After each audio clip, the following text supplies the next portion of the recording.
Allez, on revient maintenant sur le déplacement d'Emmanuel Macron. C'était tout à l'heure à Nice. Il a parlé des mesures un petit peu techniques. Il a aussi parlé des moyens. Le président, il y a un gros chèque sur la table. Écoutez.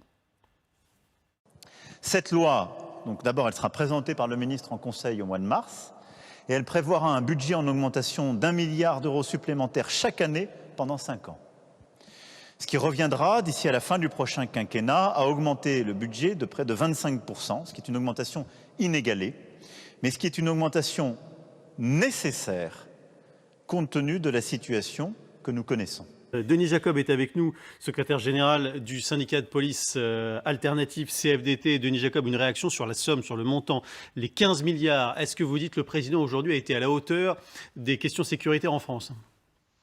Bonjour Julien Arnaud. Écoutez, on ne peut que pour le moment se satisfaire des annonces qui sont faites, puisque dans leur grande majorité, ce sont les revendications que nous portons depuis maintenant 6 ans.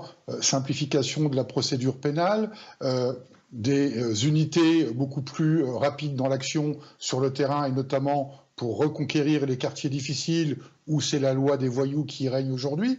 Ce que je regrette, mais je crois que tout le monde l'a déjà dit sur votre plateau depuis l'intervention du président de la République, c'est un peu l'annonce tardive qui fait un peu promesse électorale. Moi, ce que j'attends, c'est qu'effectivement, quel que soit le président de la République demain, que l'on assure bien la continuité de l'État et que ce qui est annoncé soit bien acté dans les faits par la suite. Je précise que nous attendons également un courrier du ministre de l'Intérieur pour des annonces catégorielles pour mercredi, puisqu'il a reçu les syndicats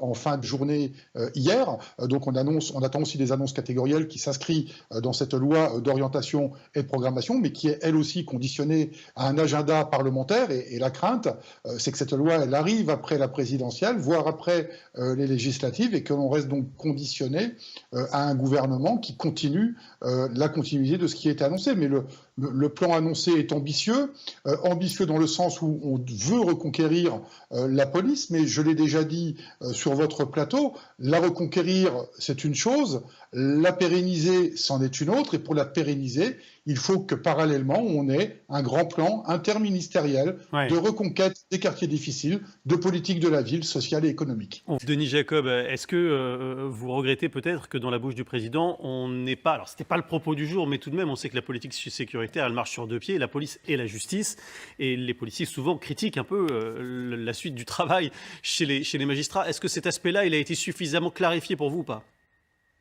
Non, pas suffisamment clarifié.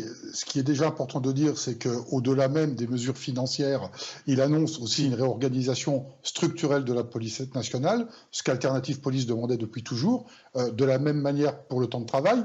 Le grand regret, c'est, comme vous le dites très justement, la justice, avec ces états généraux qui sont conduits par le garde des Sceaux, dont on n'a pas encore le retour. Et je l'ai déjà dit aussi, ce que je regrette, c'est qu'une fois de plus, chacun ait travaillé dans son coin. La police, avec son Beauvau de la sécurité, même si Éric Dupond-Moretti y a participé un petit peu, mais que la police ait travaillé dans son coin sur les problématiques de police, et qu'aujourd'hui la justice travaille dans son coin sur les problématiques de la justice. Tant qu'on ne travaillera pas en commun pour déterminer comment on doit conduire la politique de sécurité en France collectivement, magistrats, policiers, mais aussi tous les acteurs intermédiaires dans la chaîne de sécurité, parce que l'éducation nationale, elle est en amont de la sécurité, elle fait de la prévention. Il y a toutes les questions autour du social, les animateurs, les éducateurs sociaux qui ont globalement disparu des quartiers difficiles et qui existaient il y a quelques décennies.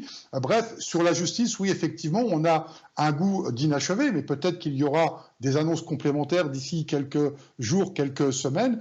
Il a abordé légèrement sur la simplification de la procédure pénale qui était très chronophage pour les policiers, en annonçant la forfaitisation des amendes pour toutes les peines inférieures à 1 an. Ça, c'est quelque chose qui va dans le bon sens, puisque ça va soulager le travail administratif des policiers sur le terrain.